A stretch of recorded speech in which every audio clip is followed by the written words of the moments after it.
Bueno, pues vamos a continuar con la segunda parte de esta conferencia, la milagrosa existencia de Israel.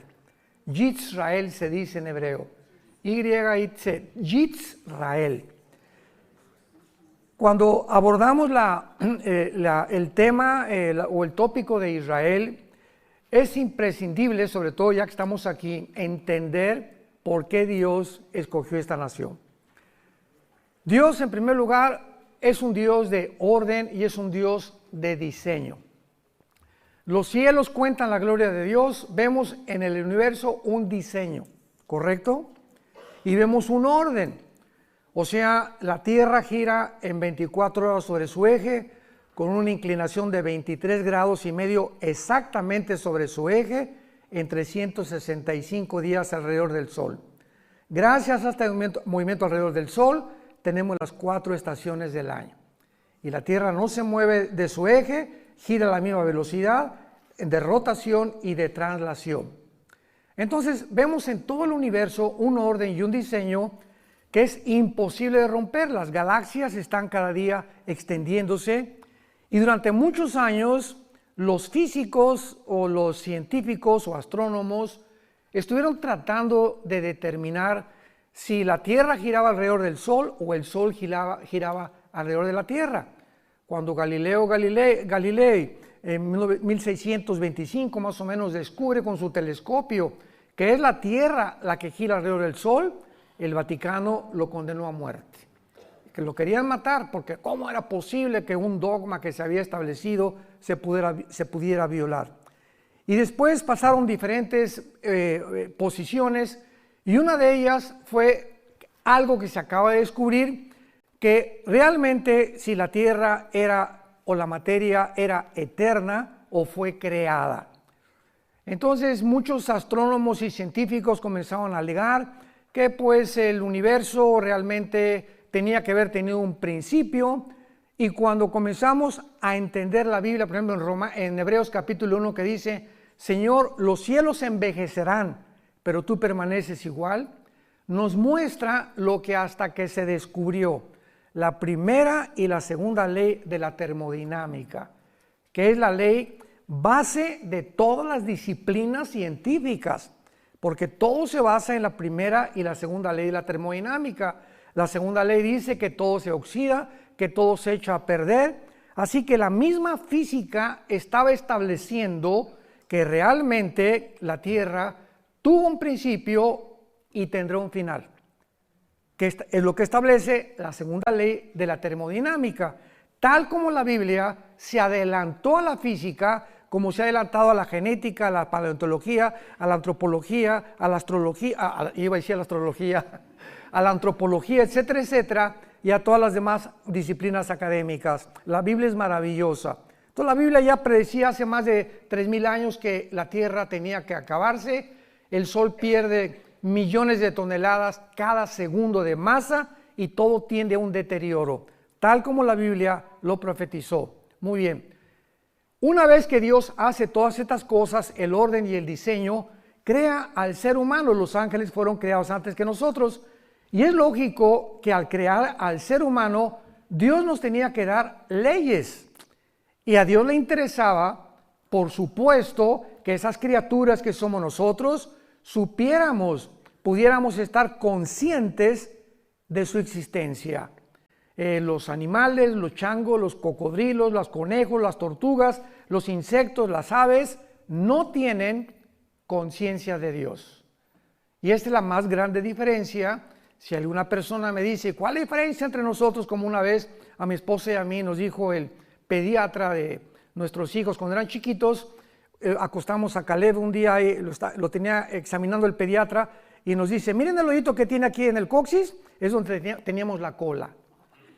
Y estoy hablando de un pediatra, director, me reservo, de uno de los más grandes hospitales de pediatría de la Ciudad de México, una eminencia en pediatría. Yo me quedé absorto. ¿Cómo es posible que esta persona siga creyendo en la teoría de la evolución? Yo recuerdo que entonces le pregunté cuál es la diferencia entre los hombres y los animales. No es la crin, no es la cola, no es nada. La Biblia es el único libro que nos dice que no venimos de los animales y que la conciencia de Dios es la que nos distingue de toda la creación. Nunca verás un congreso de conejos, alabaré, alabaré, ni de chimpancés, ni de orangutanes, ni de delfines, que son los animales más inteligentes, ni de perros, porque la conciencia de algo o alguien que existe, dice Eclesiastés 3:11, que Dios puso la eternidad en tu corazón y en mi corazón. No ha existido una sola tribu, una sola civilización, jamás en la historia, que no haya adorado a algo o a alguien. Como dijo una vez el doctor Sigmund Freud, el hombre es un ser humano religioso y completamente equivocado, porque Dios no puede ser adorado más que a través de la mente y no del espíritu. De alguna manera, él reconoció que el hombre es una persona incorregiblemente religiosa. Entonces, al crearnos Dios, él tenía que escoger un puntito en el globo terráqueo, un puntito geográfico, donde él pudiera determinar, y a través de los 6,000 años de historia, que todas las naciones se concentraran en ese puntito que él puso, porque dice Ezequiel capítulo 5, versículo 5, que Israel es el ombligo de Dios. Esa palabra hebrea que dice es el centro, y la palabra en el hebreo ombligo, es el centro de Dios. Así lo escogió Dios. ¿Y por qué no México? Porque no le dio la gana a Dios. ¿Y por qué no Guatemala? ¿Y por qué no España? Y si no, los alemanes hubieran dicho, ¿y por qué no los ingleses? El asunto es que Dios tenía que escoger un punto para que la atención principalmente de las profecías de los últimos tiempos, que estamos nosotros y somos la generación que la estamos enfrentando, pudiéramos recordar hoy más que nunca venir a la Biblia. Y esta es la generación que ha llegado a la cúspide de la tecnología. Y esta tecnología es la que está enloqueciendo y convirtiéndose en un Dios para los seres humanos. Entonces Dios escoge a Abraham. Y le dice a Abraham, ven para acá. Abraham no era judío, viene de Irak. Y lo trae de una tierra completamente, todavía no se formaba Israel, pero él habitaba en Irak, casi cerca con Siria, porque en el Antiguo Testamento Siria e Irak era la tierra de la Mesopotamia, que significa la tierra entre dos ríos, entre el Tigris y el Éufrates. Entonces viene Abraham, Dios le hace la promesa a Abraham, y de Abraham viene Isaac, viene Jacob, vienen las 12 tribus de Israel, de las 12 tribus viene la tribu de Judá, de donde nacería Jesucristo el Mesías. Entonces Dios comienza a establecer, ¿qué cosa? Un orden, un diseño secuencial, cronológico, para poder ordenar la historia, y los cristianos venimos a la Biblia y encontramos en la Biblia este orden cronológico, secuencial, histórico, y conforme la historia va avanzando, descubrimos que simplemente la Biblia se adelanta a la historia. La Biblia es la historia escrita por adelantado, para que nosotros comprobemos que solo Dios lo pudo hacer.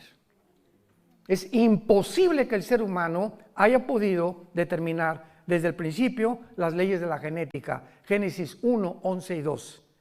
Las semillas tendrán su semilla y se reproducirán de acuerdo a su género y especie.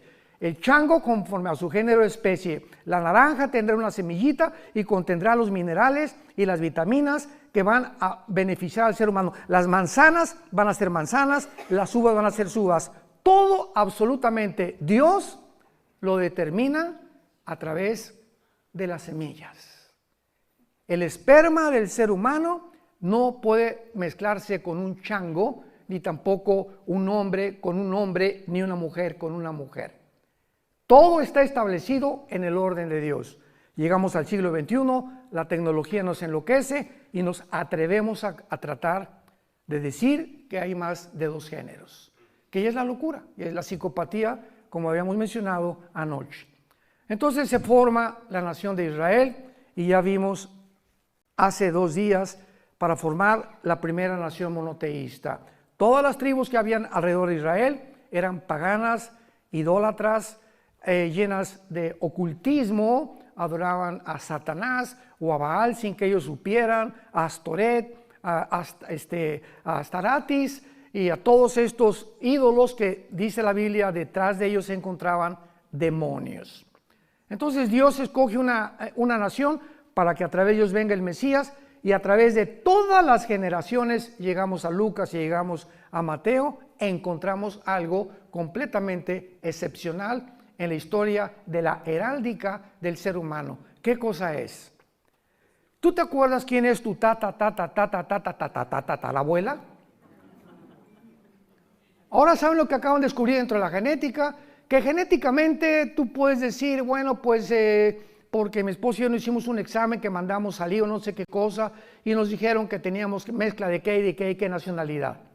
Pero se está descubriendo que no puedes llegar a más de 5 o 6 generaciones, porque tal vez octava o décima generación tenías otra ascendencia completamente diferente, porque hasta antes de la 7ª o 8ª generación, genéticamente es imposible ya deducir de dónde vienes tú, o sea, tu origen realmente.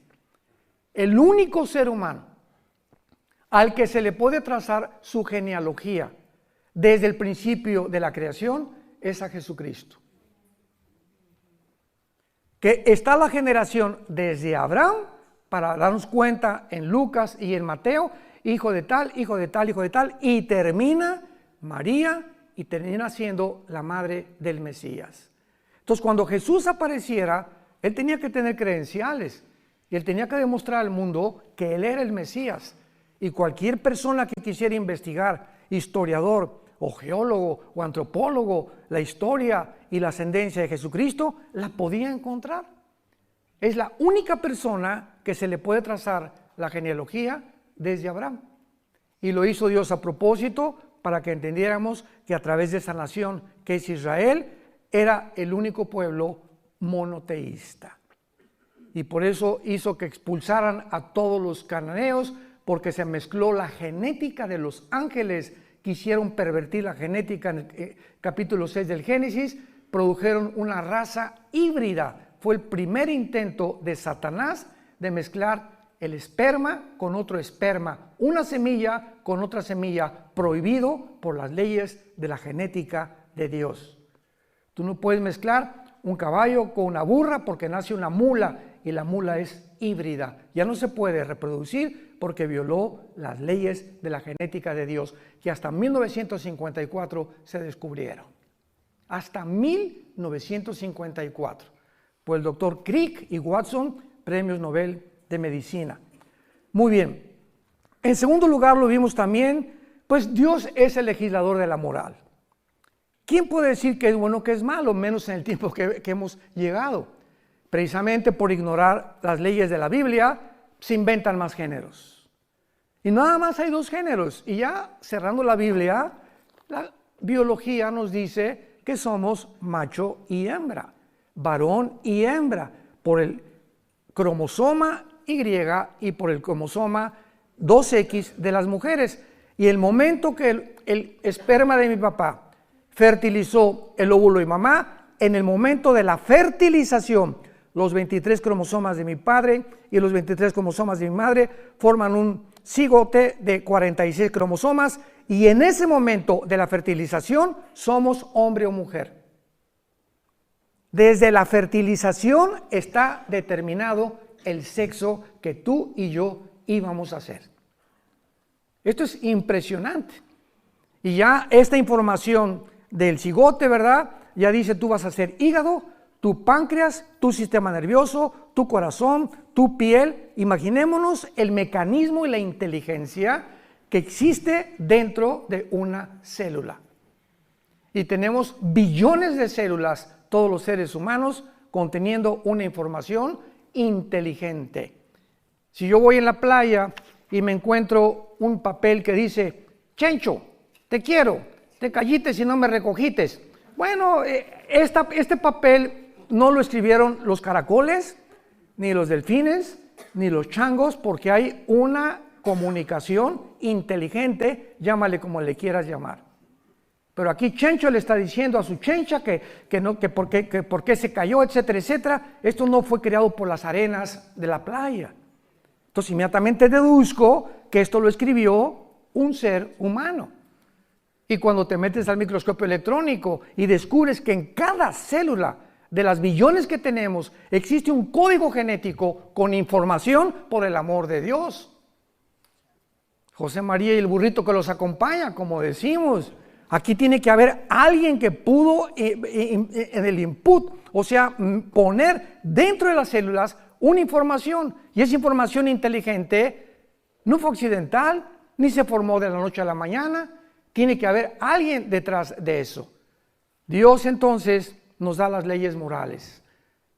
Amarás a tu mujer, no robarás, no fornicarás, no desearás lo que tu prójimo tiene, me amarás con todo mi corazón, etcétera, etcétera, los 10 mandamientos. Ahí están mis leyes morales, representan mi santidad. Yo soy un Dios santo. Si tú respetas mis mandamientos, te voy a bendecir. Y te irá bien en la vida, en todo lo que hagas. Si yo les dijera ahorita a todos ustedes, ¿quién quiere ser feliz? Solamente un loco diría, no, yo no quiero ser feliz. ¿Quién quiere tener paz? ¿Quién quiere que le vaya bien en la vida? Todo el mundo levantaría su mano. La segunda pregunta que te haría sería, ¿quieres pagar el precio? ¿Cuál es? Ser santo en toda tu manera de vivir. Y cuando hablo de la santidad, hablo del corazón, no de la boca para afuera. Porque Dios conoce las intenciones, lo que pensamos y los deseos que tenemos en el alma. Así que cuando nosotros comenzamos a entender ¿qué es el temor de Dios? El temor de Dios es la conciencia que Dios las 24 horas del día me observa. Sus párpados ven, sus ojos examinan a los hijos de los hombres. Él sabe lo que tú estás pensando ahorita, con qué soñaste, con qué te levantaste, cuando vas en tu carro, todo absolutamente Dios toma nota. Y conforme pasan 3 semanas, Pancho Pantera, yo tenía un plan para él y quería que subiera el siguiente escalón de mi conocimiento. Pancho Pantera se va a tener que esperar 3 meses porque lo tengo que traer primero a hacerlo entender que que sigue en desobediencia, va a seguir retrasando su desarrollo espiritual y las bendiciones que tengo para él. El pueblo judío, ¿cuántos esperó? 40 años en el desierto. 40, porque no entendieron. Geométricamente, una línea recta es un punto que te llega a otro y continúa. Un círculo en la geometría es un punto que parte y regresa al mismo lugar. ¿Qué hicieron los judíos 40 años en el desierto? Círculos. Salían y regresaban y nunca avanzaron. Siempre regresaban a lo mismo y a lo mismo, pues se quedaron muertos en el desierto. Y dice 1 Corintios 10, estas cosas sucedieron para nosotros, para que aprendamos que Dios exige, demanda la santidad. Y que seamos entendidos de cuál sea su voluntad. Y finalmente vemos en Romanos capítulo 9, versículo 4, que desde luego Israel tenía que ser la nación a través de la cual naciera el Mesías. Y como el Mesías tenía que ser varón, pues tenía que traer el cromosoma Y. ¿Me van siguiendo? No el X de las mujeres. Entonces, cuando visita el ángel Gabriel a María y le dice, vas a ser mamá, dice María, pues José y yo ni a Cancún nos hemos ido, ni la luna de miel, y me van a acusar de adúltera, y va a pagar un precio altísimo a María de embarazarse sin estar casada. Y a José igual, imaginemos nada más, José amanece con la pancita, María, oye, ¿qué pasó? ¿El lechero pasó por aquí o qué fue lo que sucedió? ¿No? El ángel también le dice a José, el santo ser que va a nacer va a ser llamado Jesús, que que significa, o en Yeshua en hebreo, el Salvador. Entonces, José no podía poner el cromosoma Y en el óvulo de María. José no podía fertilizar el óvulo de María porque el pecado se transmite genéticamente. ¿A través de qué? A través de la sangre. Dice la Biblia, te permito todo menos comer sangre. ¿Cuál misterio tenía la sangre? ¿Y por qué sería la sangre de Cristo la que nos limpiara? Porque la sangre representa la vida. Levítico 11:17, cuando Jesús derramó su sangre, derramó su vida. Dice Levítico 11:17, porque la vida de la carne está en la sangre. Apunta a esto. La palabra vida en Levítico 11:17, si no me equivoco, es la palabra nepej, que se escribe nepesh en el hebreo, que es la traducción que se usa para designar el alma humana. El alma se encuentra en la sangre. El espíritu lo da Dios en el momento del nacimiento. Pero el alma se transmite de generación en generación. Si tú tuviste una abuela bruja hace cierta cantidad de años y se muere la abuela bruja de la familia Pancholín, para poner otro nombre que no vayan a asustarse, entonces el espíritu que estaba en el espíritu de tu abuela va a buscar hijos de tu abuela que tengan la tendencia del ocultismo y la brujería para perpetuar, se llaman espíritus familiares, para perpetuar la brujería en esa familia. Y en esa familia puede haber personas que comiencen a tener disque fenómenos telepáticos o presencias extrañas en su vida, o que lean las cartas, o como un judío hace algunos años que fue a México que doblaba a distancia cucharitas y hacía que se detuviera el reloj, supuestamente con poderes que no existen más que a través de demonios en la mente humana, haciéndonos creer que somos superhombres y que somos diferentes a los demás seres humanos. Entonces, cuando estudiamos profundamente la Biblia, podemos entender tantas cosas que suceden a nuestro alrededor.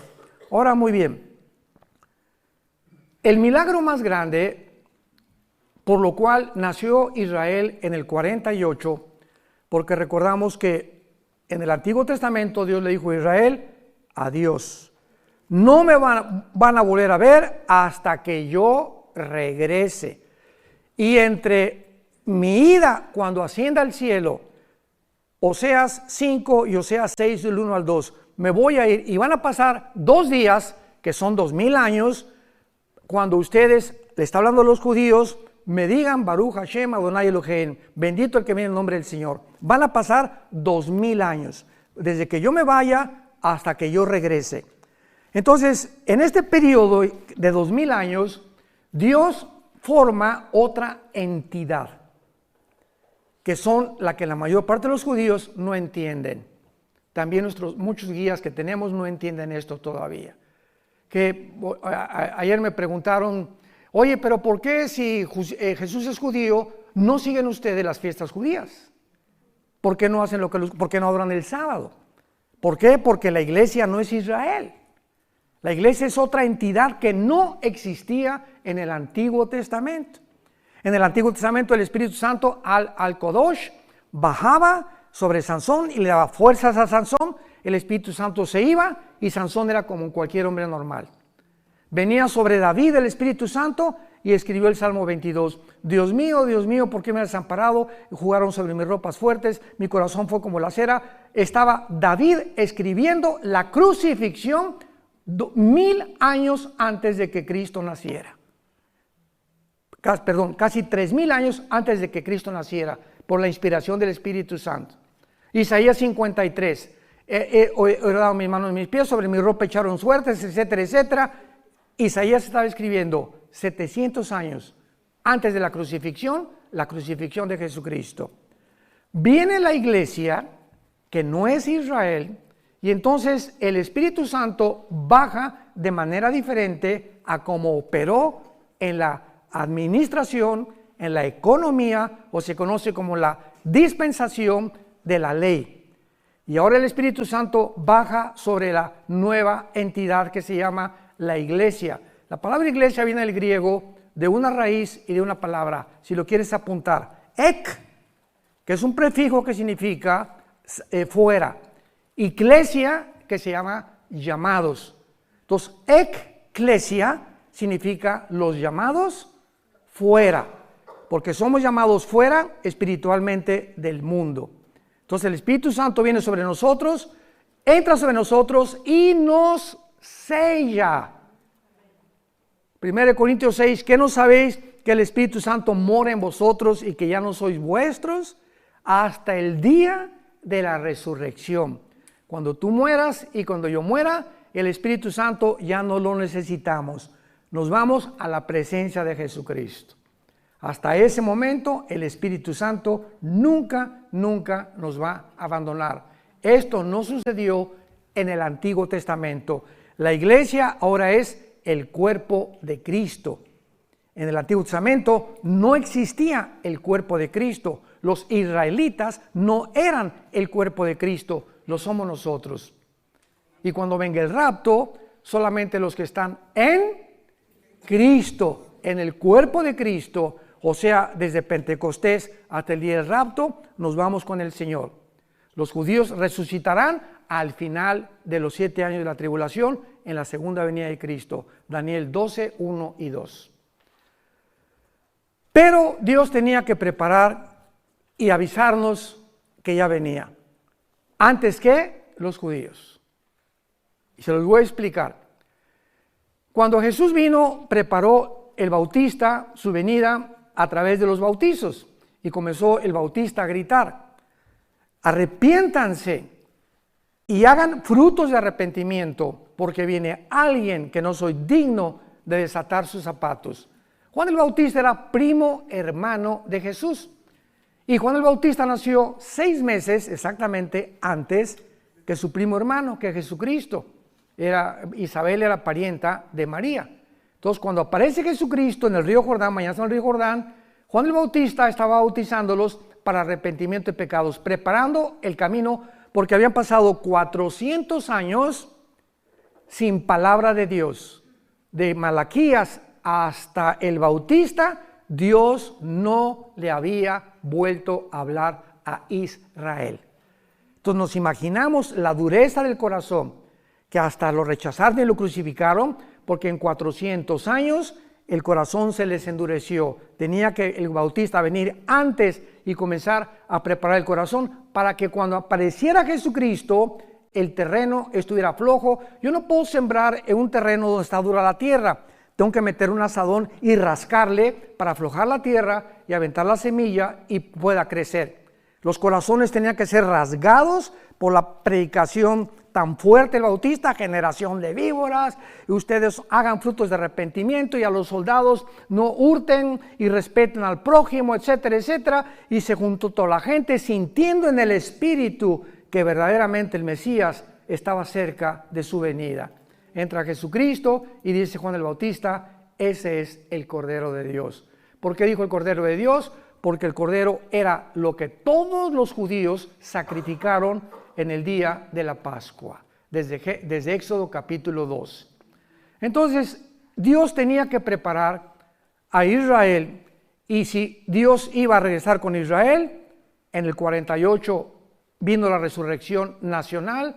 Veamos ahora rápidamente la preparación de Dios para que en el 48 no surgió accidentalmente una nación formada en un día, el 14 de mayo.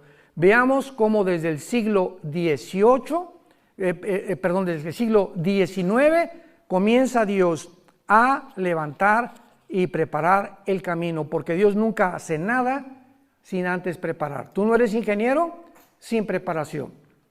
No eres psicólogo sin preparación.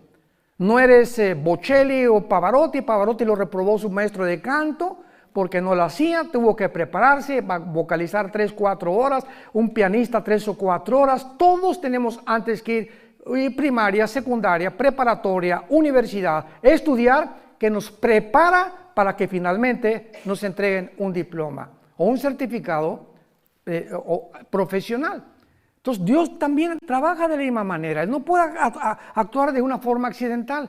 Y cuando descubrimos lo que hizo Dios antes, para que veamos cómo estos eventos de la historia no fueron accidentales, nos va a abrir los ojos para comprender la grandeza de Dios. El Éxodo fue uno de los milagros más grandes que Dios hizo en el Antiguo Testamento, porque no cabe duda que fue el milagro más portentoso de Dios en el Antiguo Testamento. Rodeados por un lado los egipcios, enfrente del mar, ahora sí que para esto nos sacaste, Moisés, estamos entre la espada y la pared, y de una forma milagrosa le dice Dios a Moisés, diles que se estén quietos, shalom, que no se muevan y que vean lo que voy a hacer. Y de repente Dios abre el mar y entra todo Israel, atraviesan el Mar Rojo, viene el faraón con los egipcios y al meterse al Mar Rojo hunde sus carrozas y mata a todo el ejército del faraón. Este milagro debía haber quedado impregnado en las mentes de las futuras generaciones de los judíos. Y los judíos tenían la obligación de enseñarles a sus hijos, a sus nietos, etcétera, etcétera, acerca de este milagro, porque les serviría para recordar que Jehová pudo librarlos ¿de qué? De la esclavitud de Egipto. Hijito, ¿sabes por qué somos libres? Porque hace tantos años Dios hizo un milagro impresionante. ¿Qué abuelito? Abrió el mar, de veras sí, lo abrió de lado a lado y nuestros padres lo atravesaron. Sin embargo, se había profetizado que este milagro no iba a compararse con un milagro muchísimo más grande que la apertura del Mar Rojo. Veamos esto en Jeremías capítulo 23, versículos del 7 al 8. Porque para que Israel volviera a nacer, Dios tendría que seguir realizando muchos más milagros que nada más dividir el Mar Rojo. Y veamos algunos de estos milagros que Dios hizo para que Israel sobreviviera en nuestros días y la forma como Dios trabaja en la historia humana. Jeremías 23 del 7 al 8. Escuchen con mucha atención. Por tanto, dice el profeta Jeremías, vienen días, dice Jehová, en que no dirán más. Ya no van a acordarse de qué cosa. Vive Jehová que hizo subir a los hijos de Israel de la tierra de Egipto. Vendría un tiempo, dice Dios, en que ya no van a mencionar el Mar Rojo como el más grande milagro que yo realicé, sino vive Jehová que hizo subir y trajo la descendencia de la casa de Israel de tierra del norte y de todas las tierras donde yo los había echado y habitarán en su tierra. Dios profetiza que habría un milagro, el más grande que se presenció en el siglo XX, cuando Israel, después de casi 1900 de exilio en la diáspora, regresaran a su tierra. Y Dios considera el 14 de mayo de 1948 lo siguiente para nosotros la iglesia. Pasaron casi 2000 años, en 1800 vino la época de las misiones, el evangelismo, 1920, D.L. Moody, Billy Graham, otros predicadores, millones de personas fueron salvadas y la iglesia iba caminando, sí, ganamos a miles de personas, millones de personas caminando en el mundo. Israel ya, olvídate, la iglesia tomó el lugar de Israel. Se llama la teología del reemplazo, que es una herejía. Y comenzó a predicarse en las iglesias cristianas, que ya Dios se había olvidado de Israel, que la iglesia tomaba el lugar de Israel y que Dios ya no tomaba en cuenta a Israel. Y de repente, ¡boom!, volteamos los ojos. Regresaron a su tierra. ¿Cómo? Sí. ¿Qué significa esto? Que Dios no se ha olvidado de Israel. y que si está cumpliendo con aquel pueblo apóstata que lo abandonó, que lo crucificó y regresa a Dios a decirnos, no he acabado con ustedes, a ellos los comienza a sacudir también, y la iglesia, para que abramos los ojos desde el 48 y sepamos que ha comenzado la cuenta regresiva de nosotros. Las profecías de los últimos tiempos no podían cumplirse si Israel no regresara. Si Israel no regresaba, ¿quién iba a construir el templo? La Biblia menciona que va a haber una reconstrucción del tercer templo de los judíos. Si Israel no regresaba, ¿a quién va a perseguir el anticristo? Si Israel no regresaba, ¿cómo podían cumplirse todas las profecías que Dios le hizo a Abraham, Isaac y Jacob, Jeremías, Malaquías, Zacarías, etcétera, etcétera? Entonces era necesario que Israel regresara a su tierra para que comenzaran a cumplirse las profecías de los últimos tiempos. Charit en el hebreo, los finales días o los finales tiempos, y todo el libro de Daniel. Capítulo 2, capítulo 5, capítulo 7, capítulo 8, capítulo 10, 11 y 12 de Daniel, todas las menciones que se hacen de las profecías de Daniel y las visiones de Daniel, todas se relacionan con el final de Israel en los últimos tiempos, y la señal más grande es cuando regresaron en el 48. Ahora, muy bien, ¿cómo comenzó Dios a preparar el camino para que resucitara Israel en 1948? Número 1, vean ustedes en el libro de Esdras, en el Antiguo Testamento, la forma como trabaja Dios. Vamos a comenzar desde el Antiguo Testamento, cómo Dios trabaja, para que entendamos cómo comenzó a trabajar con un judío llamado Teodoro Herzl en el año 1800. Dice Esdras capítulo 1, versículo 1. Esta revelación es increíble. En el primer año de Ciro, rey de Persia, para que se cumpliese la palabra de Jehová, para que lo que Dios dijo tenía que cumplirse, despertó Jehová el espíritu de un sacerdote, el sumo sacerdote, algún profeta. Dios tiene que trabajar a través de los gobiernos. Despierta al rey de Persia, que es actualmente Irán, porque hasta 1935 Irán se llamaba Persia y se le cambió el nombre a República de Irán. 1979, República Islámica de Irán, cuando sacaron al Shah, y entonces se establece el Islam en Irán como la religión, porque ellos son persas, no son realmente musulmanes ni árabes tampoco. Entonces Dios despierta a un rey, y este rey, ¿para qué lo despertó Jehová el Espíritu de Dios? Escuchen, hermanos, Dios tiene el poder también de obrar en las personas que no son cristianas. Porque en Isaías se le llama a Ciro el siervo de Jehová. Y muchas veces Dios trabaja en personas, en personajes, principalmente en gobernantes, para cumplir sus propósitos. Versículo 5. Entonces se levantaron los jefes, ya vemos aquí al pueblo de Israel, se levantaron los jefes de las casas paternas de Judá y de Benjamín, y los sacerdotes y levitas, todos aquellos cuyo espíritu despertó Dios. Subrayen eso los que trajeron sus Biblias. Cuyo espíritu despertó Dios para subir a edificar la casa de Jehová, la cual está en Jerusalén. Dios trabaja con el gobierno, porque si Israel no tenía el apoyo del gobierno, no podía Dios cumplir su palabra.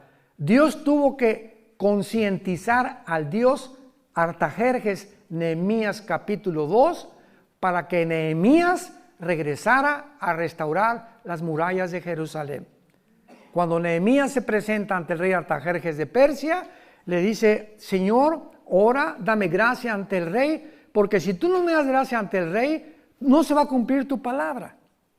Y Dios, cuando viene Nehemías y le dice, él era el copero del rey, Y un copero es el que probaba el vino para que no envenenara al rey. Los reyes antiguamente tenían sus coperos que probaban la comida y las bebidas antes de que ellos se las comieran, para evitar que murieran intoxicados o envenenados. Y Nehemías era el copero de Artajerjes, que era la persona de más confianza del rey, y le dice: dame permiso de irme. Tenía que Dios trabajar forzosamente en el corazón del rey para que Nehemías se pudiera ir, para que se cumpliera la palabra. Dios tiene que trabajar con los gobiernos para que la iglesia o el pueblo de Israel cumpla su cometido. Por eso confiamos, y nos dice la Biblia, sometámonos a todos los gobiernos. Ya sean comunistas, ya sean dictatoriales, ya sean monarquías, ya sean socialistas, tenemos que respetar los gobiernos. Los apóstoles vivieron bajo el peor de los gobiernos, los césares romanos.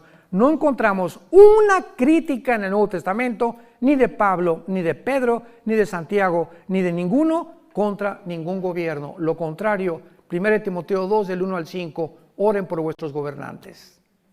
De nada sirven las manifestaciones, y esto y el otro, y déjenos, y muera, y derroquemos, y acabemos. Eso es lo que yo pensaba antes de ser cristiano, se los conté, cuando me hice comunista y creía que una revolución social era la que iba a transformar México. Qué equivocado estaba, porque no conocía a Dios, ni a Jesús tampoco. Entonces, ¿qué fue lo que pasó? Despertó Dios la conciencia de un judío llamado Teodoro Herzl.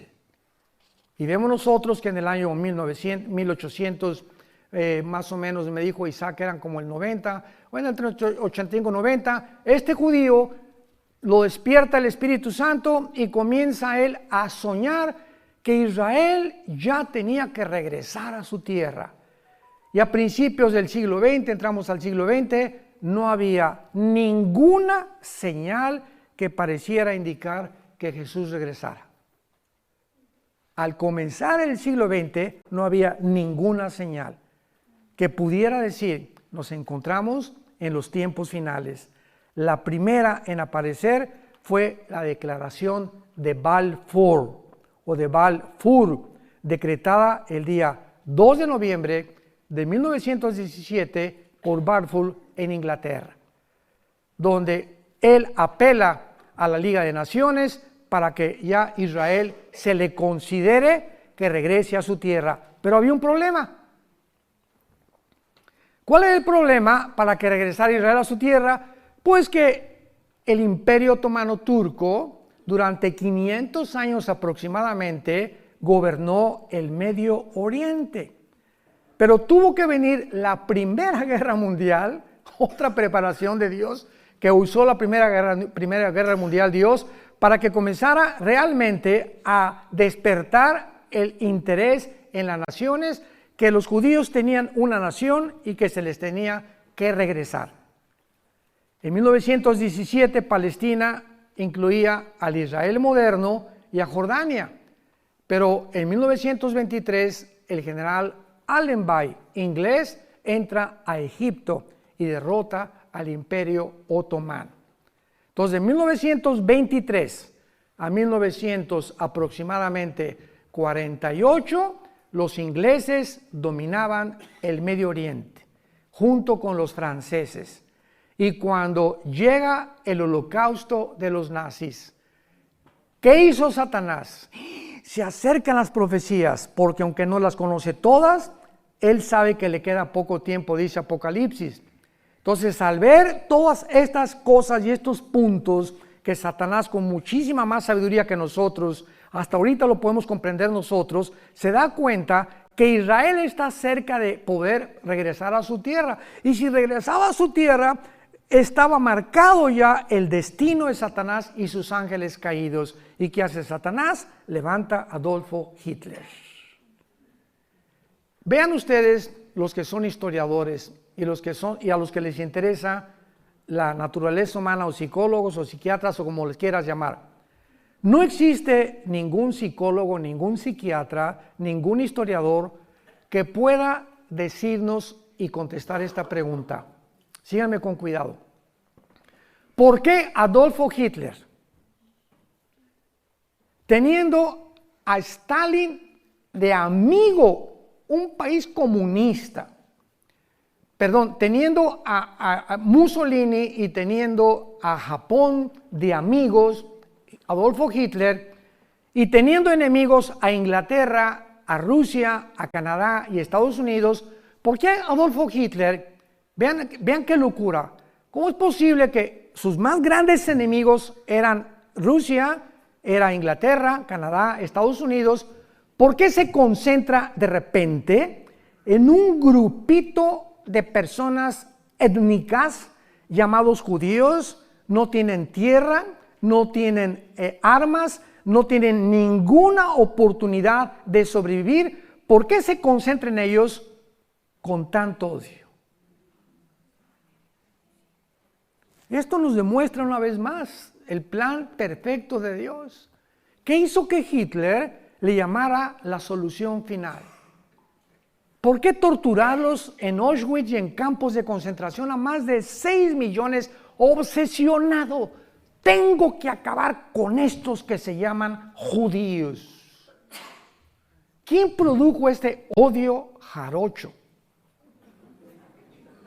en Adolfo Hitler? Claro que Satanás. Así es. ¿Y por qué Satanás produjo esto? Porque, vuelvo a repetir, él sabía que si no se comenzaban a eliminar a los judíos, las profecías tenían que cumplirse, y eliminó a 6 millones. Dios no permitió que eliminara a todos los judíos. Los judíos sobrevivieron el holocausto, y esta fue otra de las señales que Dios mandaba al mundo. Si Hitler los hubiera exterminado, no existiría la nación de Israel. Vean cómo a través de los eventos de la historia podemos ver la mano de Dios desde arriba.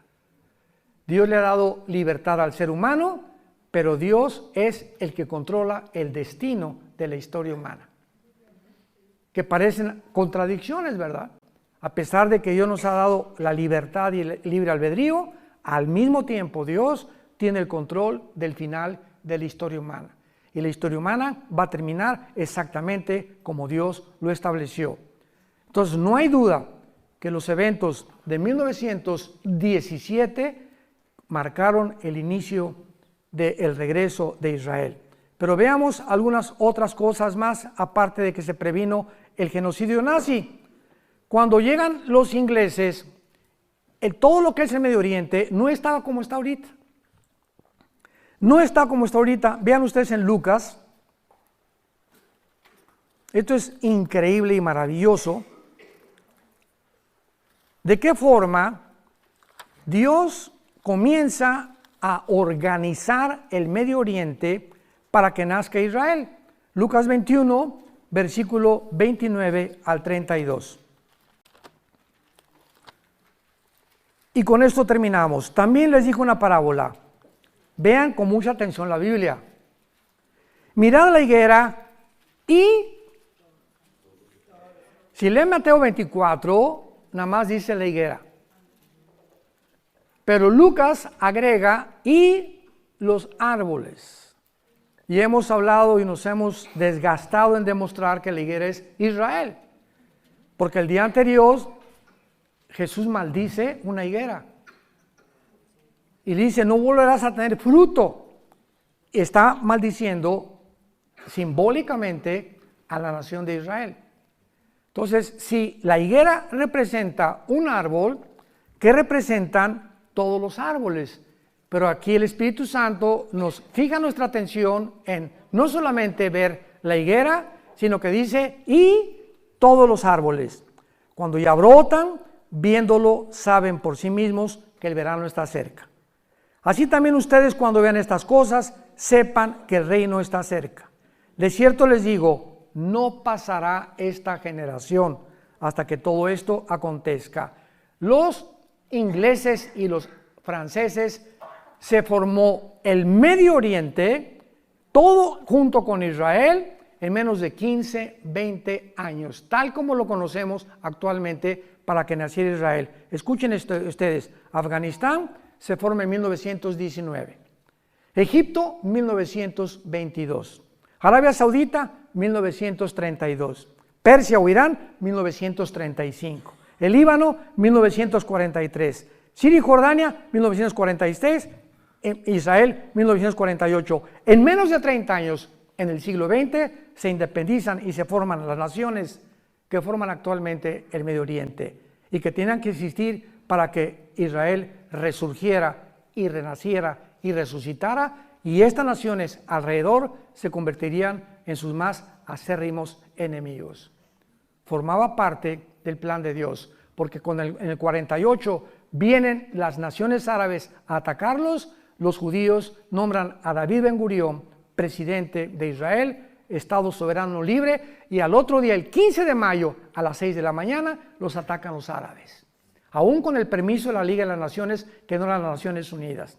1956 viene otra guerra, el 67, vamos a hablar de ello, es la guerra más milagrosa de la historia, de acuerdo al general Schwarzkopf, que fue el presidente de la cadeta de militares West Point y que fue el general de la guerra del Golfo Pérsico, que dirigió todos los ejércitos, 29 ejércitos contra Saddam Hussein para sacarlo de Kuwait. El general Schwarzkopf dice en su libro, en sus memorias: en la historia de la milicia y de las guerras nunca ha habido una guerra tan milagrosa como la guerra de 1967, la guerra de los 6 días.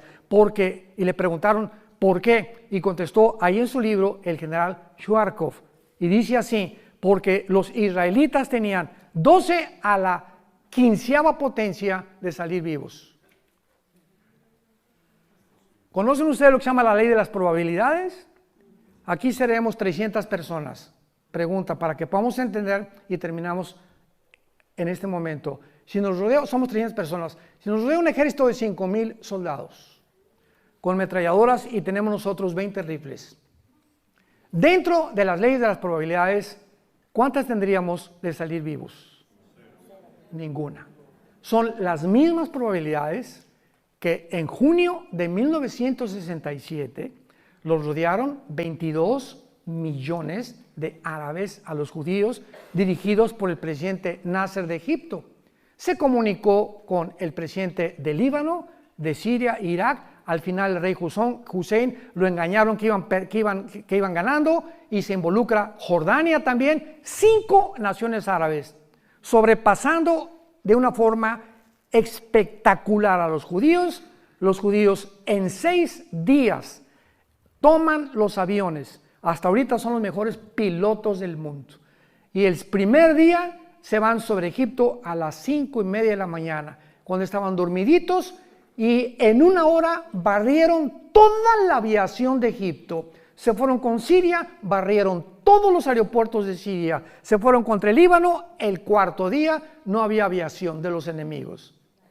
¿Por qué? Porque desde el aire se pelean las batallas con la oración. Esto todo es un símbolo increíble del cristianismo. Y ya que habían acabado desde el aire con todos los aviones, se subieron a los tanques de guerra.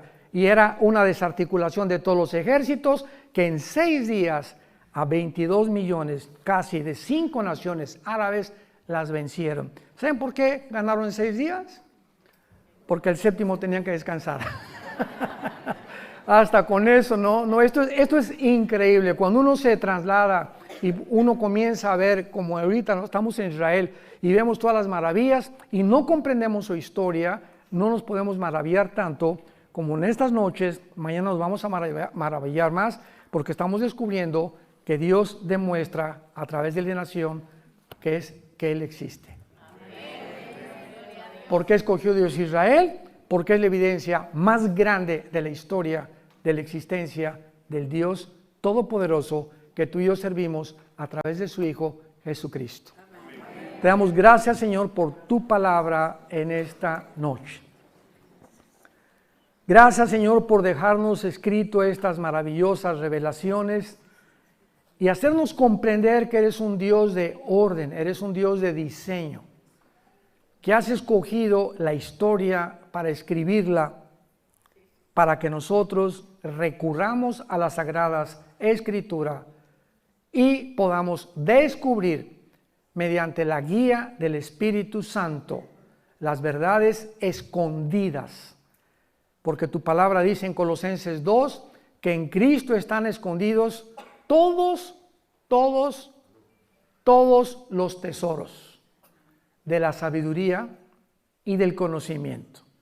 Y si tenemos a Cristo entre nosotros, su sabiduría y este conocimiento, Él quiere cada día impartirnos más y más y más. Porque el camino del justo es como la aurora, que va en aumento hasta que el día es perfecto. Pero muchos pueden detener este crecimiento y esta madurez por pecados no confesados. Por creer que el mundo nos puede ofrecer cosas más bellas y con mejores valores que la palabra de Dios. Como dice Salomón en el capítulo 3 de Proverbios, adquieran sabiduría e inteligencia porque vale más que los diamantes, que las joyas, que las perlas, porque los diamantes compran realmente las cosas materiales, pero la sabiduría te hace vivir en bienestar con tu esposa, con tus hijos, y la sabiduría te va a enseñar a qué cosas en la vida debes dedicar tu existencia. Gracias, Padre, por tu palabra y por la sabiduría dentro de nosotros, inexplotada, que todavía permanece Jesús esperando revelarnos a través de nuestra consagración cada día más y más para su gloria eterna. En el nombre de Jesús. Amén.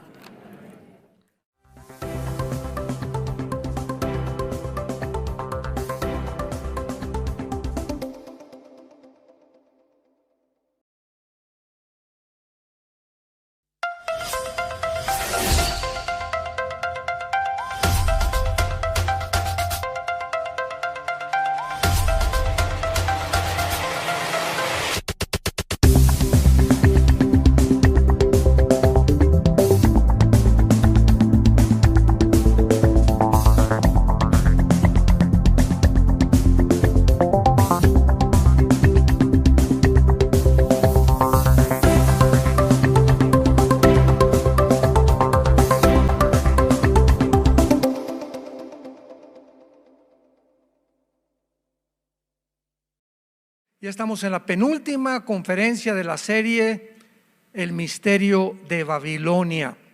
Así que es la penúltima conferencia, es la novena, la que sigue es la 10ª y termina esta serie donde hemos cubierto una barbaridad de pasajes bíblicos que nos van a orientar y nos sigan ayudando a que podamos comprender en dónde nos encontramos.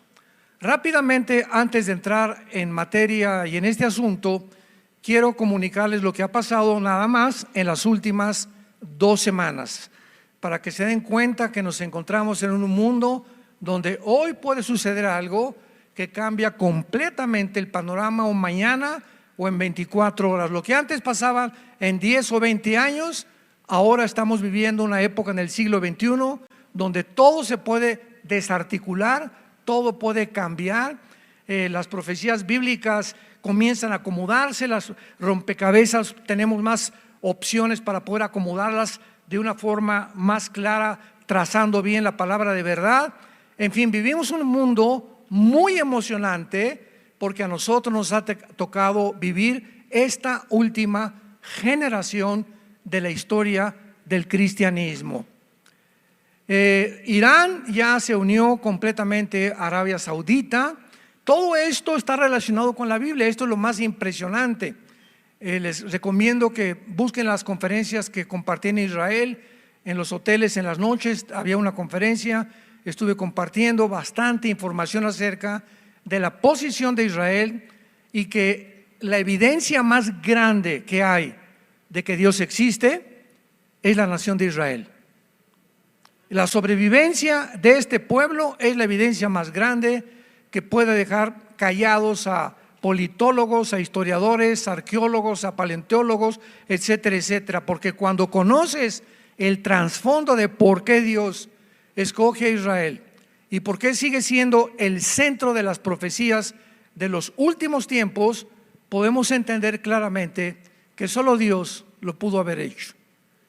Solo Él pudo haber puesto la historia de la antigüedad a la modernidad en el orden perfecto, en la secuencia en la que se encuentran las profecías bíblicas.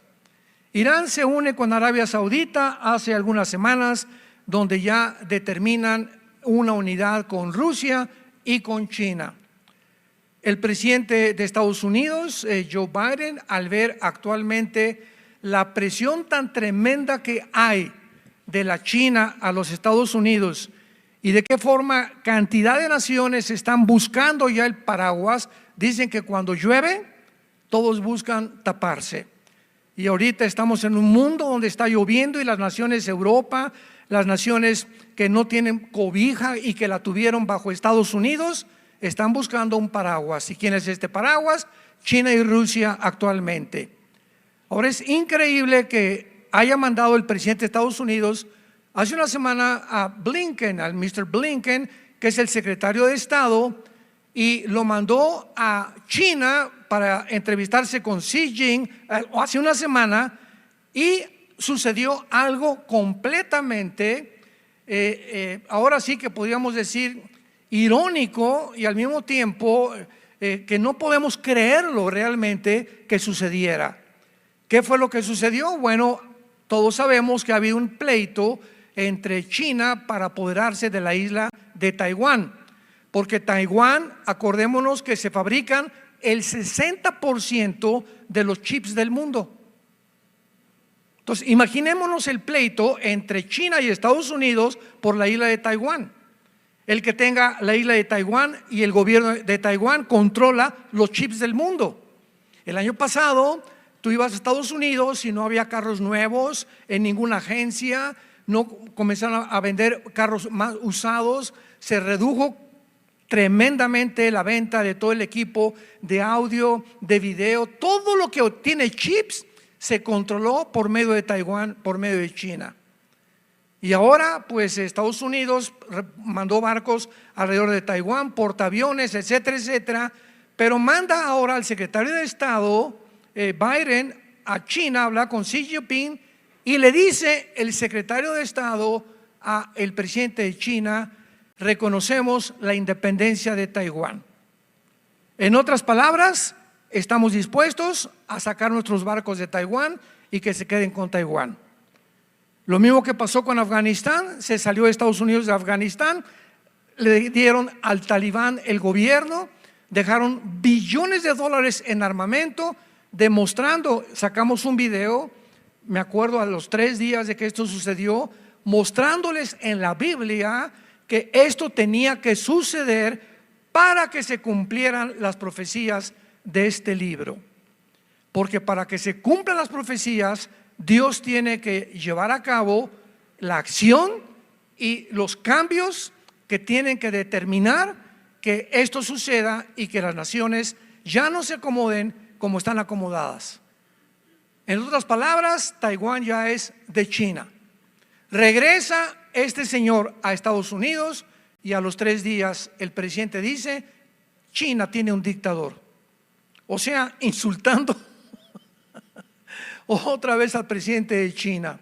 Hace algunos meses que fue el presidente Biden a Arabia Saudita, le dijo al jeque: por favor, te suplico que produzcan más petróleo.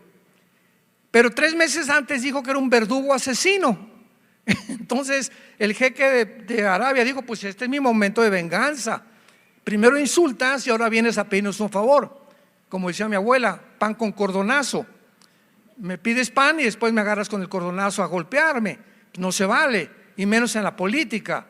Así que pues le dijo el jeque al presidente de Estados Unidos: no vamos a producir ni un solo barril más. ¿Qué hizo Estados Unidos? Comenzó a pedirle petróleo. ¿A quién creen? A Venezuela. Cuando lo tenían condenado como un grupo terrorista ya. O sea, se desbarató totalmente la política y diplomática de terrorista. Ahora Venezuela ya no es terrorista a los ojos de Estados Unidos, porque ahora necesita el petróleo. E igualmente le dijo a Israel: por favor, ya no sigan provocando Irán, porque necesitamos también el petróleo de Irán. O sea, Estados Unidos se está quedando en el lugar donde la Biblia profetizó. Se tiene que hundir. Y ahora el pleito más grande es quitar el dólar, para que ya sea el yuan o el rublo ruso sustituya el modelo del dólar como la moneda para comprar los petrodólares. porque desde 1945, de la Segunda Guerra Mundial, el petróleo no se podía comprar más que con dólares. Así que si México quería comprar petróleo, conviertes tus pesos en dólares. Antes de la Unión Europea, España, Inglaterra, quieres comprar petróleo, conviertes tus libras esterlinas en dólares. Y todo el mundo estaba obligado. El dólar regía el sistema monetario internacional. Y por eso era tan poderoso y tan potente. Y al mismo tiempo, el inglés, el idioma inglés, comenzó a prevalecer en el mundo entero. A donde quiera que vas, a India, a Afganistán, hablan inglés. Si no de una forma normal y corriente, ¿verdad? Por lo menos saben decir, como ahora que estábamos en inglés, todos los árabes ahí en Israel, $5 de purse, $5 sabían decir dólares. Eso nunca se les olvidó, porque con los árabes puedes regatear, no con los judíos. A un árabe le dices, te traen una bolsa, $3 por purse, te dicen con un inglés medio mocho, o sea, 3 bolsas por $20. No, después, y comienza a caminar 10 pasos, 4 bolsas por $20. Nos taparon el monte en Tepito y en la Lagunilla. Nos taparon el monte. Son más y si no les compras nada, te alcanzan 1 o 2 cuadras y te dan en $10 3 bolsas. Todavía estábamos arriba del camión y se acercaban los vendedores y el guía nos dijo a todos los que íbamos en el camión, éramos 6 autobuses, imaginemos casi con 60 personas cada autobús. Por favor, no compren, espérense tantito, regateen. Y ya en el autobús estaban ya hasta 10 bolsas por $10. Así son. Es el mundo en el que el comercio tiene que prevalecer para la subsistencia de este pobre grupo que viven en Israel. Entonces estamos en un mundo tremendo y hace 4 días, ya la última noticia que les doy, que esto pone a girar otra vez el mundo. Se levanta un grupo de mercenarios en Rusia llamado Wagner o Wagner, que amenazan con un golpe de estado a Putin o derrocar a Putin, y anuncian: vamos a Moscú con 5,000 soldados. Una de las cosas que tengo que advertirles: tengamos cuidado con todo lo que se publique en los medios de comunicación, porque todos los medios de comunicación que necesitan noticias de incendios, de golpes de estado, morbo, para que la gente venga y siga viendo este noticiero. Es lógico, así es como trabajan y así es como venden las noticias, necesitan el morbo. Todos los noticieros: golpe, revolución civil en Rusia, iban a derrocar a Putin, etcétera, etcétera. Y todo esto era un amarillismo tremendo. Cuando estas noticias llegaron y lo comenzamos a ver en internet, yo le dije a un hermano muy sabio, arqueólogo, le dije: mira, me preguntó mi opinión, ¿tú crees que este grupo puede hacer algo? Le dije: mira, Putin es el estratega militar, independientemente de su carácter, número 1 en el mundo, como ex jefe de la agencia KGB. Así que Putin no va a permitir esto de ninguna manera, si es que es verdad. ¿Por qué? Porque falta nada más una bomba que les mande y acaba con todo este grupo. Y al mismo tiempo que se produce esta noticia, se comunica que se perdieron $6 billones en Ucrania.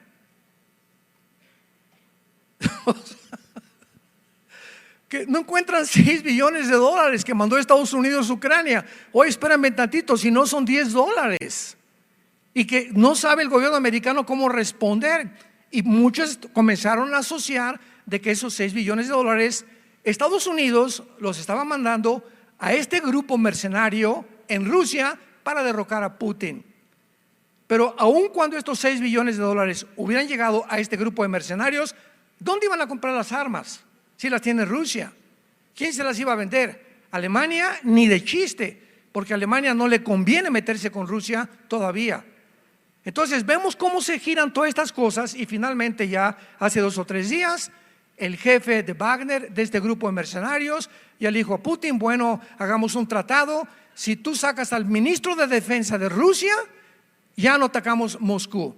Aparentemente, dicen los periodistas, ha aceptado Putin de que el ministro de defensa sea cesado para que ya tenga la paz con los mercenarios. Sin embargo, entrevistan a Putin y dice: yo no perdono la traición. Así que detrás de todo lo que pasa en el mundo hay gato encerrado. Vayamos a Apocalipsis capítulo 18 y estamos con esta serie interesantísima, el misterio de Babilonia. A través de esta serie hemos analizado la influencia de un poder, una energía satánica que se mueve.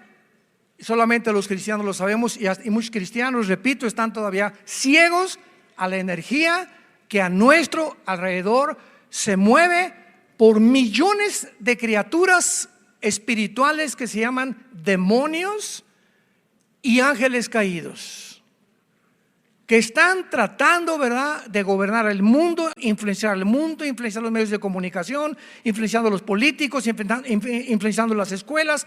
Y el ataque ahora, el blanco ahora es la familia, principalmente los niños.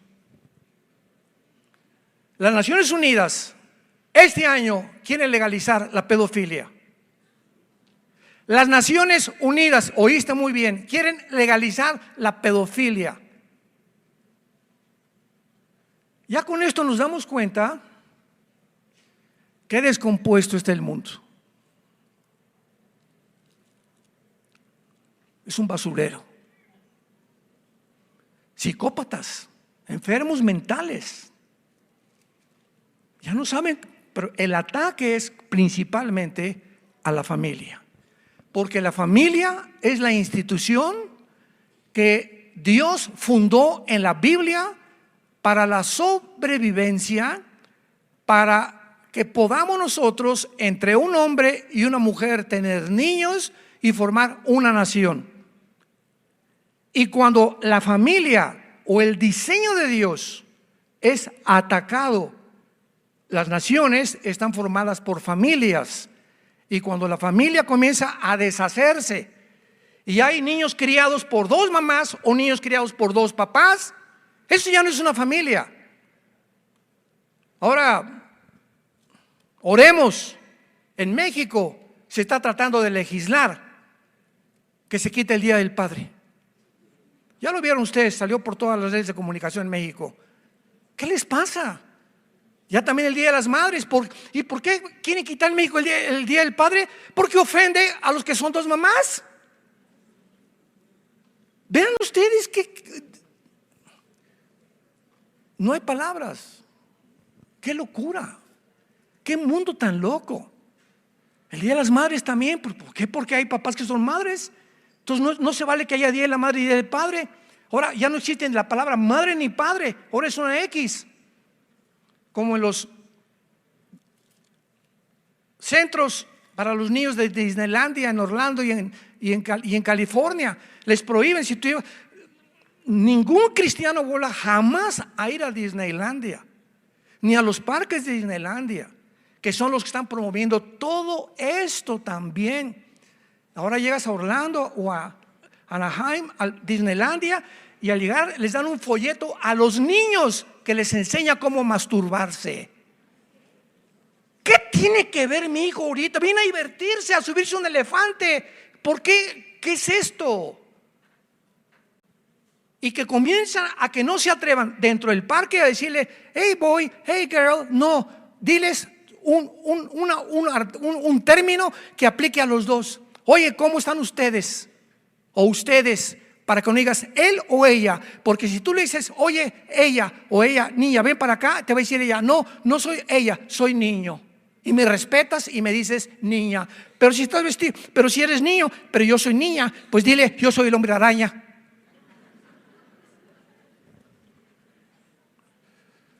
Nunca el mundo había llegado a tanta locura, y es a lo que este libro lo profetizó. Hoy más que nunca estemos atentos como una antorcha que alumbra en tantas tinieblas hasta que el día amanezca y el lucero de la mañana salga en nuestros corazones. Es el tiempo de volvernos a Dios. Todos los millones de personas que se decían cristianos van a ser engañados. Creerán la mentira. Y esta mentira, dice segunda la carta a los Tesalonicenses capítulo 2, Dios les enviará un poder para que crean la mentira, a fin de que nunca tuvieron convicciones, nunca defendieron la verdad, siempre fueron cobardes. El afán del dinero y el compromiso político fue más grande que la verdad establecida por la palabra de Dios. Y algún día, dice el Señor, vas a enfrentar el juicio, y te voy a ver cuando tú te mueras, porque tienes una sola vida para volverte a mí, dice el Señor. En Apocalipsis 18 se nos describe, ya hemos visto claramente Apocalipsis 17, la Babilonia religiosa, y aquí se describe a una ciudad que se va a convertir en el centro mundial del comercio internacional. Comencemos leyendo los primeros 3 versículos, Apocalipsis 18, del 1 al 3. Después de esto vi a otro ángel descender del cielo con gran poder, y la tierra fue alumbrada con su gloria. Y clamó con voz potente diciendo: ha caído la gran Babilonia, y se ha hecho habitación de demonios, guarida de todo espíritu inmundo y albergue de toda ave inmunda y aborrecible. Porque todas las naciones han bebido del vino del furor de su fornicación, y los reyes de la tierra han fornicado con ella, y los mercaderes de la tierra se han enriquecido de la potencia de sus deleites. En estos breves 3 versículos se nos describe claramente, no se pierdan todas las conferencias anteriores, la palabra Babilonia significa confusión. Tiene su origen en Génesis capítulo 10 con Nimrod, que posiblemente haya sido un nefilim o un ser híbrido que fundó la primera Babilonia.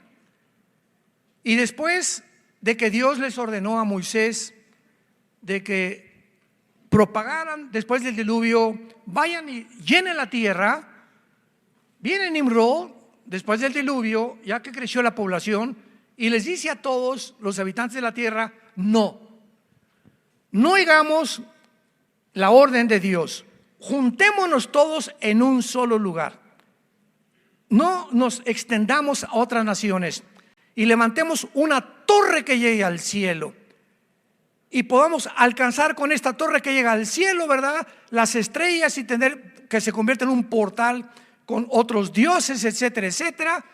Y de ahí la famosa Torre de Babel. Este incidente, todo esto está en las lecciones anteriores, lo repaso porque es importante. Este incidente de la Torre de Babel es el primer intento en la Biblia, el primer intento, número 1, de formar un gobierno mundial y una sola religión. Es el primer intento satánico, porque detrás de toda la maldad siempre hay una energía detrás de los hombres políticos, cantantes, como tú les quieras llamar. Siempre que una persona sea mala, llámese Saddam Hussein, José Stalin, Hitler, Mussolini, Aníbal, Gengis Khan, Carlomagno, como les quieras llamar, siempre hay una influencia maligna que usa a estos seres humanos para poder Satanás también llevar a cabo su agenda. Así que desde el principio de la humanidad, la agenda de Satanás la entendemos al final de la humanidad. ¿Cómo acaba la Biblia? Un gobierno mundial dirigido por un hombre llamado el Anticristo. ¿Y cuál es la agenda ahorita del foro económico mundial. Presidente Klaus Schwab, un alemán, con su consejero Noah Harari, que dice: Cristo no existe, la Biblia no existe, vamos a fabricar a través de la inteligencia artificial la verdadera Biblia. Es el mundo en que estamos. Y es el mundo que está tratando de cambiar completamente todo, para finalmente un hombre tiene el poder en el siglo XXI por primera vez, con la tecnología que existe y la genética o los avances que se han hecho, sobre todo con el CRISP, que es la manipulación de los genes. Ahora se puede meter a una célula, sacar un gene, ¿verdad?, de una enfermedad como el Parkinson, síndrome de Down o un cromosoma, sustituirlo, cortarlo con tijeras por otro gen, y aparentemente dice: pues qué maravilla, todos queremos, ¿verdad?, que sean estas enfermedades eliminadas.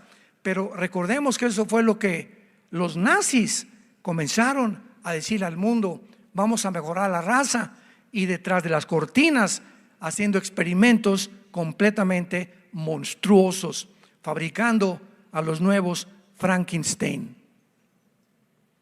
Pero estamos en el mundo por primera vez donde la tecnología hace posible que un solo hombre gobierne el mundo entero, hasta el siglo XXI, donde nos encontramos, y así va a acabar, como dice la Biblia. Entonces vemos aquí que esta Babilonia, que significa confusión, ha recorrido esta energía, este espíritu, toda la historia. Toda la historia ha sido confusión. Todos los seres humanos de todas las civilizaciones han vivido confundidos.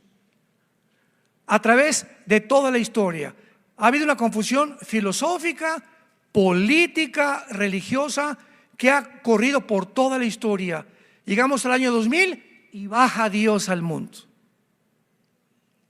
Vengo a decirles que quiero sacarlos de su confusión. Jesucristo, el Hijo de Dios. Yo soy el camino, no hay otro camino, ya no le busques más. Yo soy la única verdad que existe, y en mí están encerrados todos los tesoros de la sabiduría y del conocimiento, y yo soy la vida. Tú existes porque yo te crié. Yo soy el autor de la vida. Hace milagros, camina sobre el mar, tiene un control sobre los peces. Mira, Pedro veía un pez, le abre la boca, va a sacar un shekel, etcétera, etcétera. Con un conocimiento impresionante levanta a Lázaro de entre los muertos. Y Jesucristo dice: el día que tú creas en mí, conocerás la verdad, y la verdad te hará libre. ¿De qué cosa? De la confusión en la que el mundo vive. Dichosos sean todos ustedes los que siguen a Jesús, porque ya no son esclavos de las filosofías, de las religiones, de la confusión, de tantas mentiras que rodean el mundo. Somos libres por primera vez, y no vamos a morir porque tenemos el conocimiento de las Sagradas Escrituras. Así que toda la historia ha sido plagada, ¿verdad?, de filosofías, religiones, y durante toda la historia se ha buscado la verdad. Desde los filósofos de Atenas, Sócrates, Zenón, Platón, etcétera, etcétera. ¿Qué buscaban los filósofos? La verdad. ¿La encontraron? Nunca la encontraron. Llegamos al siglo XX, y el siglo XX se plaga de los nuevos filósofos. Vean ustedes estudiantes de filosofía, esto que les voy a compartir, lo compartí en la Facultad de Filosofía de la UNAM, 1998, 1989, 90, por ahí, en esa época, que me invitaron a una conferencia en la Facultad de Filosofía y Letras. Y les dije a los estudiantes lo siguiente: ¿ustedes creen que los filósofos del siglo XX, Friedrich Nietzsche, Sam Harris, Hawkins, Bertrand Russell, Jean-Paul Sartre, todos estos filósofos que influenciaron las mentes en el siglo XX, ustedes creen, fue mi pregunta, ustedes creen que eran más inteligentes que los filósofos del tiempo de Grecia? Ahora, si ustedes me dicen que no, simplemente concluimos: La filosofía no ha evolucionado. Están más brutos que nunca. Porque no hay, comparas a Sam Harris o a Jean-Paul Sartre o a Friedrich Nietzsche con Platón, con Sócrates, con Zenón. ¿Qué profundidad tenían ellos en el análisis lógico de la filosofía de la verdad y de los silogismos? Entonces, los estudiantes se quedan así, pues realmente, entonces, ¿por qué soy ateo? Pues porque quiere serlo, porque las evidencias sobran de que es imposible que podamos vivir y creer que nos creamos a nosotros mismos y que en la tierra y en la tumba acaba la vida del ser humano. Pero ese es el pensamiento al que hemos llegado, a la confusión. Y este espíritu babilónico recorre toda la historia hasta el anticristo. Y llegamos aquí, va a haber una ciudad que se va a llamar Babilonia, el centro comercial, porque la humanidad a través de toda la historia ha amado más el dinero. Decía un dicho muy famoso que nadie aguantaba en 1910, 1915 un cañonazo de 60,000 pesos. Y vivimos una época, lo vamos a ver aquí en este pasaje, donde todos los políticos del mundo, llega el mundo y estamos ya en ese punto, maestros, médicos, abogados, deportistas, han comenzado a venderse por un plato de lentejas. ¿Qué quiero decir? Vender sus convicciones morales por algo que les ofrecieron que les va a redituar económicamente mejor. El otro día me preguntaron: oye, ¿a ti te gusta el fútbol, soccer? Sí. ¿Qué piensas de Messi y de Ronaldo? Le dije: mira, Ronaldo creo que es el mejor jugador del mundo, pero Messi es un mago del fútbol. No se puede ni siquiera clasificar como el mejor jugador. Es un mago. Lo que él hace no lo ha hecho nadie. ¿Y por qué Ronaldo aceptó irse ahora a Arabia? Lo compraron los árabes y a Benzema. Y Messi no, se va a ir a Florida, a un equipo Interlomas o como se llame. Y él lo dijo y le preguntaron a Messi: ¿por qué? Dice: porque no necesito el dinero, quiero seguir fabricando y reproduciéndome en muchachos que quieran amar el fútbol. Y además aquí estoy seguro, allí en Arabia, quién sabe, voy a tener que aprender árabe, ¿verdad? Mis hijos no quiero que crezcan en esa cultura, es preferible que crezcan en esa cultura, etcétera, etcétera. Y así vemos la ambivalencia que existe, esto en los deportes, ¿verdad? Pero en todas las áreas de la vida sucede lo mismo. Muchos solamente ven el dinero y van el dinero y no miden antes a dónde te puede llegar tu familia o qué posibilidades hay de que lo que tú has aceptado, que te han ofrecido, pueda lesionar a largo plazo a tu familia. Raíz de todos los males es el amor al dinero. Y el mundo, de acuerdo a la Biblia, se dirige a una ciudad comercial internacional donde todos los reyes de la tierra, todos los políticos se van a vender. Y esto ya lo podemos ver sin decir nombres. Veamos también que dice la Biblia en el versículo 2 que es interesante que esta ciudad se va a convertir en habitación de demonios, guarida de todo espíritu inmundo y albergue de toda ave inmunda y aborrecible. ¿Saben qué significa esto? Que durante el milenio, sabemos que en el milenio va a haber pecado todavía, ¿se acuerdan? Porque va a haber muerte y al final va a haber una rebelión. Y ya es hasta Apocalipsis 21 y 22, la eternidad, donde ya no hay maldición, no hay muerte, ya se acabó la eternidad. La nueva Jerusalén baja del cielo a la tierra. Entonces, durante el milenio, esta ciudad va a estar desocupada. Y va a haber una área geográfica en el milenio, geográficamente hablando, donde se va a habitar todos los demonios que están en el infierno morarán en ese lugar. Veamos a Isaías capítulo 13, que corresponde a este pasaje de la Biblia, para que podamos tener precepto sobre precepto, línea sobre línea. Isaías 13, 19. Esto se profetizó 700 años antes del Apocalipsis.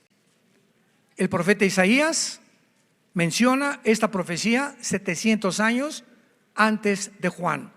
Y Babilonia, Apocalipsis 13, 19. Hermosura de reinos y ornamento de la grandeza de los caldeos, será como Sodoma y Gomorra, a las que trastornó Dios. Nunca más será habitada, ni se morará en ella de generación en generación. Ni levantará allí tienda el árabe, ni pastores tendrán allí majada, sino que dormirán allí las fieras del desierto, y sus casas se llenarán de hurones. Habitarán avestruces, y allí saltarán cabras salvajes. En sus palacios aullarán hienas y chacales. En sus casas de deleite y cercano a ella, es su tiempo y sus días no se alargarán. A todos ustedes en esta mañana que trajeron su Biblia, aparte de felicitarlos, saquen rápidamente una pluma y apunten los nombres de los demonios que en el original hebreo se mencionan en este pasaje, para que vean demonios identificados con animales y con aves aborrecibles. En primer lugar, la palabra en el versículo 21, fieras del desierto, es sillí, así como suena en español. S de Samuel, y latina Y, que significa demonios ocultos. La palabra hurones en el versículo 21 es la palabra hebrea D-A-C-H, Daj, que es otro tipo de demonio que operan en la oscuridad. La palabra avestruz es la palabra yaná, con Y en el hebreo, que se encuentra en Levítico 17:7. Interesante. Y la palabra cabras es la palabra hebrea satio o satik o satir, que significa, ya de una forma gramatical, demonios. Rápidamente, Isaías 34. Rápidamente, Isaías 34, versículo 14. Habla de lo mismo. Las fieras del desierto, sijim, se encontrarán con las hienas y las cabras salvajes, satir, que es el nombre que se le da muchas veces a Satanás. Ahorita les explico por qué se relacionan con demonios. La lechuza es la palabra Lilith, como Lili, pero con TH al final, que es un demonio que muchas veces se convierte en el sucubos, que se mete en las personas para producir deseos sexuales mientras están durmiendo. Qué interesante cuando comenzamos a ver cuántas cosas influyen en la mente y en el alma del ser humano que ni la psicología ni ninguna otra disciplina académica nos puede explicar. Y luego dice la Biblia en el versículo 15, allí anidará el búho. Y otra palabra que dice también aquí es el búho, que es la palabra quipos. Pondrá sus huevos y sacará sus pollos, se juntarán. Inquirid en el libro de Jehová y lean si faltó alguno de ellos. La Biblia nos muestra claramente, santos de Dios, para terminar, que estos espíritus, estas entidades llamadas demonios, son espíritus que pueden entrar en los seres humanos, pueden actuar en tus neuronas, te pueden desconectar las millones de neuronas que tenemos del cerebro, que son como conexiones eléctricas. Te pueden desconectar un cablecito de electricidad, conectarlo con otro y producirte psicopatías, paranoias, sociopatías, neurastenias, esquizofrenias, etcétera, etcétera. En otras palabras, los demonios son los que vuelven a las personas locas. No es la voluntad de Dios que ningún ser humano acabe en la locura. Y la mayor parte de las personas que terminan locas en su vida, como emperadores, los Césares que se creían dioses, deportistas, cantantes, etcétera, etcétera. Michael Jackson, no sabían si era hombre o mujer. Elvis Presley, que muere en drogas, etcétera, etcétera. ¿Qué pasó con todas estas personas? Que los demonios les abrieron puertas a los demonios, entraron a sus mentes y los impulsaron a beber alcohol, a drogarse, a violar su género, etcétera, etcétera, para robarnos nuestra identidad. ¿En qué mundo nos encontramos? Hay un movimiento mundial para robarnos nuestra identidad. ¿Ya ves cómo comienza a todo los eslabones se van armando de la cadena? Todo lo que está pasando tiene una explicación. Hay un movimiento, una energía satánica. El espíritu que desde Babel se formó para confundir a los hombres antes de que venga Cristo y que los seres humanos no crean como Dios los creó. Que tú no eres lo que Dios te creó, tú eres lo opuesto. Que no eres mujer, eres hombre, y si no eres hombre, eres mujer. Y si logran los demonios hacer esto en tu vida, te destruyen completamente tu identidad. ¿Y qué pasa con el 65%? Apunta esta estadística: 65% de las personas que se hacen operaciones quirúrgicas de transgénero se suicidan. Búscalo, esta estadística. 65% no es la Biblia, es la ciencia. 65% de las personas que se vuelven transgénero se suicidan. Abre los oídos, por el amor de Dios. ¿Por qué? Porque te operan y te cambian físicamente algo que no eres. En tu mente tienes la identidad dada por Dios. Tu genética, tus células te dicen: tienes cromosomas Y, eres varón. Tienes las cromosomas XX, eres mujer. Y hazte lo que te hagas, no te cambian las células ni los cromosomas. Entonces ya te hicieron esa operación y viene la guerra en tu mente, es el campo de batalla, y tu mente comienza no soy esto, y tu cuerpo te dice sí lo eres, y hay una lucha entre el cuerpo y la mente que te vuelve loco tarde o temprano, y se quitan la vida mejor, ya no saben lo que son. Y nosotros como iglesia tenemos que luchar hasta el final por esta batalla espiritual que estamos librando al final de la historia. Les he tratado de abrir un poco más amplio el panorama para que te ubiques, santo y santa de Dios. Ubícate, cuida tu familia. Oren por las familias, oremos como iglesia por las familias. Cuidemos a nuestros hijos, más a los menores de edad. El ataque es contra ellos. Los están destrozando en las escuelas. Los están intimidando a través de las películas. Ya ven de la famosa cadena Target en Estados Unidos, vendiendo ropa de transgénero a los niños de 5 o 6 años. Es un mundo que viene ya porque el diablo sabe que le queda poco tiempo. Y así como supo que si los judíos regresaban a Israel, comenzarían a cumplirse las profecías de los últimos tiempos, los trató de matar a través de Hitler. Satanás usó a Hitler para eliminar y exterminar el pueblo donde se iban a cumplir las profecías finales. No lo logró, gracias a Dios.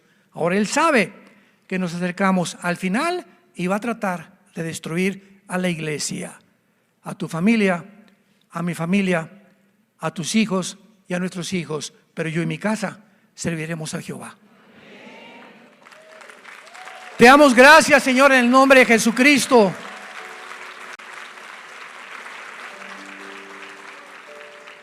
Porque no nos has dado un espíritu de cobardía, nos has dado un espíritu de valor. Porque mayor es el que está dentro de nosotros que el que está en el mundo. Somos más que vencedores por medio de aquel que en esa cruz dio su vida en nuestro lugar. Andemos como es digno de Jesús. llevando fruto en toda buena obra, creciendo en la gracia y conocimiento de Jesucristo, llenando nuestra alma con todo conocimiento y fortaleciéndonos para las guerras espirituales que estamos y que seguiremos teniendo, y que solo tus guerreros y tus guerreras pelearán hasta el fin, sabiendo que no peleamos para ganar, sino desde la guerra, porque la guerra ya fue vencida en esa cruz. Te pedimos, Señor, en esta mañana por nuestra familia. Fortalece, Señor, nuestro matrimonio. Danos el valor y las convicciones profundas morales para que nuestros hijos vean en nuestras vidas a Jesús. Que vean las convicciones que tenemos como matrimonio y que nunca se desilusionen de que sus padres fueron llamados hijos e hijas de Dios. Guarda, Señor, esta iglesia de todo mal. Guárdanos de toda acechanza, de toda energía espiritual. Bajo tu sangre preciosa estamos cubiertos, Jesús, para que permanezcamos firmes en la esperanza, una esperanza viva a la que todos hemos sido llamados para permanecer firmes hasta el fin. Porque te lo pedimos y te damos las gracias en el nombre precioso de Jesucristo. Amén.